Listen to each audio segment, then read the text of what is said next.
Le saviez-vous? Le Burkina Faso n'a pas vraiment beaucoup de ressources minières. C'est également un pays enclavé. Mais la ressource la plus importante, c'est son peuple, les hommes intègres.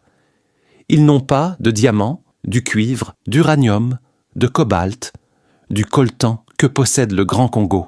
Mais maintenant, ils ont l'un des meilleurs dirigeants jamais produits en Afrique, qui dit « Arrêtons cette dépendance physique et cette dépendance mentale ». Et ils ont commencé à faire ce qu'il fallait pour eux-mêmes, y compris produire leur propre nourriture. Il a dit « Si vous devez importer votre nourriture, comment pouvez-vous dire que vous êtes indépendant? Nous cultivons de la nourriture depuis si longtemps, pendant des siècles, avant l'Europe. Maintenant, pourquoi importons-nous de la nourriture? En 3 ans, ils sont autosuffisants sur le plan alimentaire. Éducation, santé, lutte contre la déforestation. Des usines de ciment se développent dans tous les coins du pays. La production du blé, l'éducation gratuite, les raffineries d'or, etc.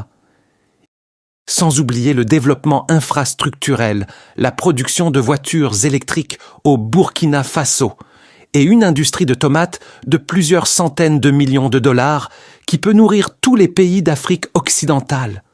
Tout cela, en moins de 3 ans, c'est tout simplement incroyable. Imaginez si ce pays n'était pas enclavé comme la Côte d'Ivoire, le Cameroun, le Congo, le Sénégal, le Togo, le Bénin et de nombreux autres pays africains.